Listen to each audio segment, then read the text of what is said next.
Bom dia, sétimo ano, beleza? E aí, tudo bom com vocês? Beleza mesmo? Todo mundo certinho em casa aí? Beleza. Ó, vamos fazer então, né, cara, o início do Centro-Oeste, beleza?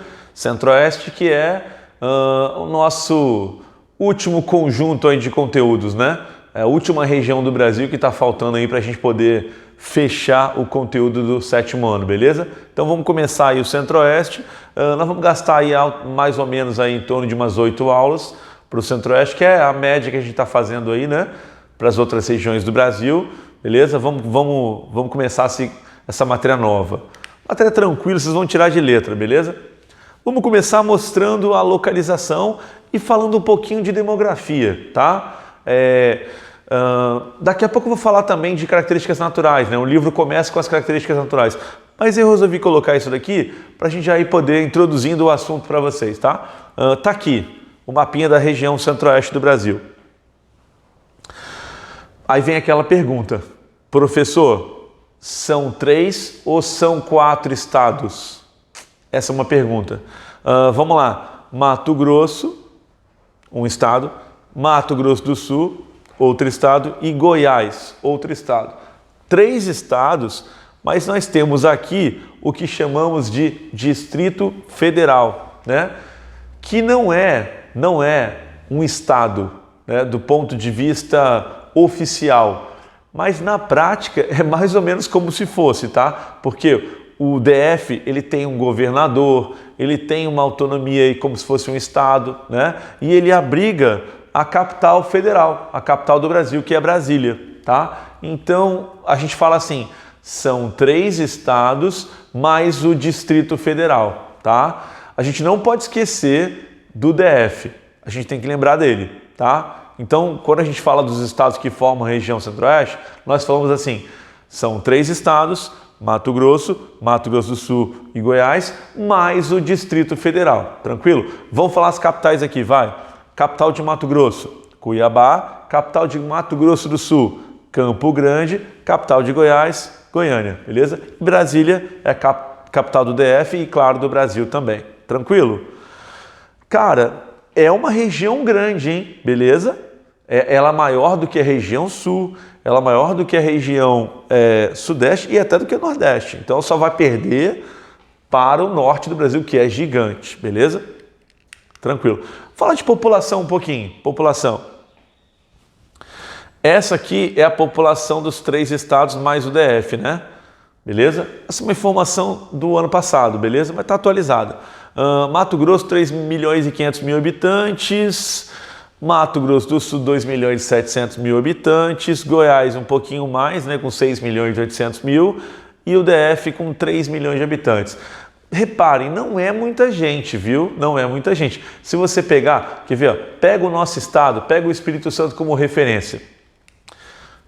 O Espírito Santo é muito menor do que Mato Grosso, é muito menor do que Mato Grosso do Sul e é muito menor que Goiás. Só que olha que interessante, o nosso estado tem 4 milhões de habitantes. Nosso estado tem mais pessoas do que Mato Grosso, gente, que é bem maior do que o Espírito Santo. Muito mais do que Mato Grosso do Sul, um pouco menos do que Goiás, né? Goiás tem mais gente, né? E o DF, apesar de ser muito pequeno, o DF tem 3 milhões de habitantes. Então, quer dizer, altamente povoado, né? É uma concentração populacional, beleza? Tranquilo? O total aí, se somar, vai dar mais ou menos 16 milhões de habitantes, o que coloca o Centro-Oeste como a região com menor população do Brasil. Essa é a região brasileira com a menor população absoluta, é a menos populosa, tranquilo? Né? A densidade também é baixa, claro, como uma região muito grande, né? Você faz a conta da população relativa, população pela área, você descobre que é baixo, né? 10 habitantes só por quilômetro quadrado. Então a região tem vários vazios demográficos, né? Grandes vazios demográficos, né? É a segunda em extensão e uma densidade baixa, beleza? Isso tem relação com a economia? O que vocês acham?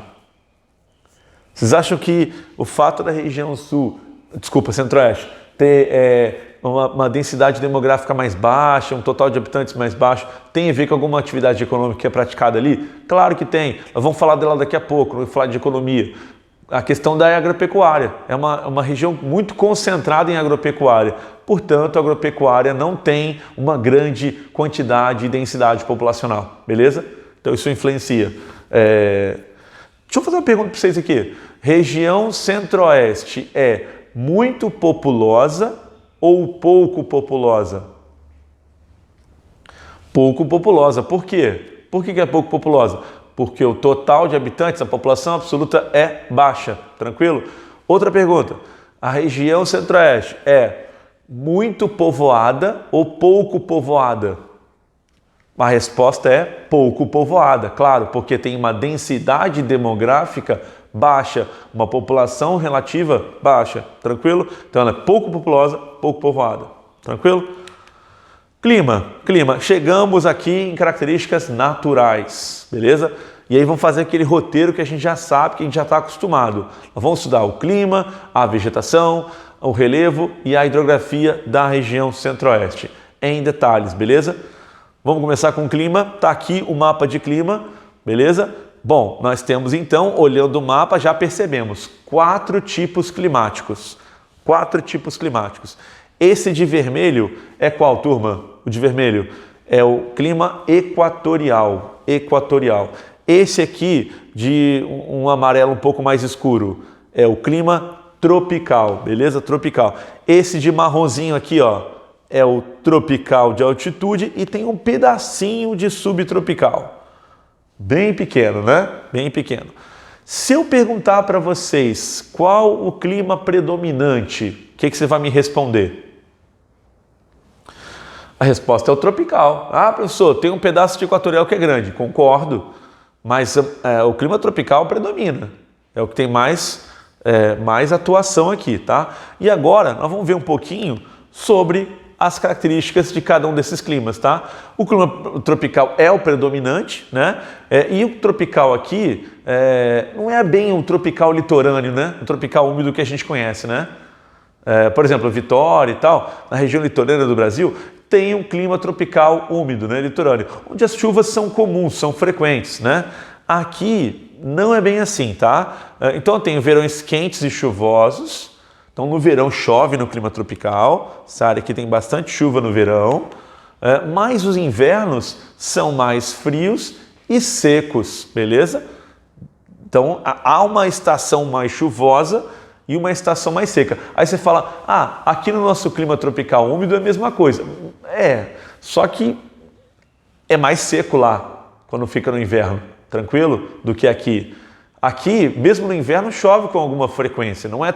O volume de chuva, a chuva não é tão forte, mas ela acontece. Aqui no tropical, não. Ela acontece muito pouco, beleza? Então, existe uma estação realmente mais chuvosa, que é o verão, e uma estação mais seca, que é o inverno, tá? Outono e inverno, ó, poucas chuvas, que a gente chama de estiagens, tá? Um bom tempo sem chover, né? E a primavera e o verão é o período chuvoso. Galera, até aí tudo bem, né? Até aí é o clima tropical que a gente conhece. Aliás, os outros climas a gente já falou, né? Então a gente não vai destacar muito aqui. O equatorial, por exemplo, é o clima da Amazônia, que a gente já estudou. Muito úmido, quente o ano inteiro, tudo mais, né? Então a gente já sabe disso. O tropical de altitude, nós também já falamos, né? Na região sudeste, que é um clima quente, mas que, por causa da altitude mais elevada, a gente tem um inverno mais frio, né? Especialmente um inverno mais frio. E o subtropical, o clima da região sul, que a gente terminou de falar, né? Que é o clima onde você tem estações do ano mais bem definidas, beleza? Então, nosso destaque é para o tropical, que é o predominante na região centro-oeste, e é aquele que a gente não deu muito detalhe ainda, né? Então, voltando para cá. Desequilíbrio, pessoal. Como assim desequilíbrio?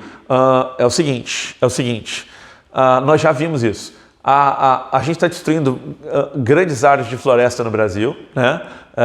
Isso tem consequência, beleza? E é disso que eu estou falando agora, tá? Então há uma destruição da vegetação, principalmente aqui, falando da região centro-oeste e também um pouco da norte, né? A floresta amazônica sendo devastada todos os anos e o cerrado, né? Já em adiantado estágio de devastação, já um pouco mais da metade já devastado, mais ou menos. E esse desmatamento e queimadas, especialmente no Cerrado e na Amazônia, está fazendo com que o Centro-Oeste tenha uma diminuição da umidade. Então, o seu clima vai ficando cada vez mais seco. O período das estiagens está estendendo, está esticando, está ficando mais longo, né? Lembra que a gente falou que o inverno é uma época mais seca, só que às vezes chega na primavera e ainda não começou a chover, né? Então esse aqui é o desequilíbrio, né? Então o atraso da estação das chuvas. Então a estação das chuvas, que normalmente começa em setembro, às vezes vai para outubro, entendeu? Então quer dizer, o número de dias sem chover vem aumentando, né? A estação seca vem esticando. Esse é o desequilíbrio. Nós já sabemos que o inverno é mais seco, isso é normal, só que ele está ficando mais longo, né? O período de dias sem chover vem aumentando, beleza? Né? Ó, é um processo gradativo. É um processo gradativo, ou seja, não é de um ano para o outro. É todo ano, cara, todo ano o inverno vem ficando mais seco. As chuvas demoram, se atrasam, né? Há um atraso das chuvas. Cada ano um diazinho a mais, 2 dias a mais, 3 dias a mais, enfim. Isso vai dar uma diferença. Ó, o ano passado, por exemplo, Brasília, vamos botar Brasília no mapa. Lá, Brasília, ó, clima tropical, é o clima que a gente está discutindo. Brasília ficou 115 dias sem chover absolutamente nada. 115 dias é tipo 1/3 do ano, né? Então é um período muito longo, sem chover nada, zero de chuva. A umidade atmosférica baixíssima, né? Isso não é normal, não é normal. Isso é um desequilíbrio provocado pelo quê? Pela devastação, especialmente do Cerrado e da Amazônia, que estão acontecendo agora. Gente, não adianta, causa e consequência. Nós vamos destruir então a Amazônia e o Cerrado? Beleza, vamos destruir. Mas a consequência é essa, né? Cara, a gente espera um período de estiagem. O que é o esperado, né? O que é o normal para Brasília? É uma estação seca durando aí no máximo 70, 80 dias. Esse é o esperado, esse é o normal. A estiagem durar em torno de 2 meses e meio. No máximo, deu 115 dias, muito mais, né? Isso já mostra um desequilíbrio. Lembra que é um processo gradativo. Isso não está acontecendo de um ano para o outro. Aos pouquinhos isso vai esticando, né? Essa é a situação, tá? Ela é grave e ela tende a ficar pior. Por quê? Porque a preservação ambiental no Brasil está sendo mal feita, né? E eu tenho no norte do Mato Grosso o clima equatorial e no sul de Mato Grosso do Sul o clima subtropical. Tranquilo? Beleza? Temos umas imagens, ó, bastante seco. Essa foto de Brasília em agosto do ano passado. As duas fotos que eu vou mostrar, essa e a outra em agosto. O gramadinho, que era para ser verdinho, tá tudo seco, né? Olha só as árvores como perderam as folhagens. Tem alguma com folha ainda. Esse é um parque que tem em Brasília, ele tem uma irrigação às vezes, tá? Mas é muito seco, né? Essa época do ano, inclusive foi o recorde ano passado, de 115 dias sem chover, tá? Beleza? Essa é a situação. Claro que isso atrapalha a vida das pessoas, óbvio, né?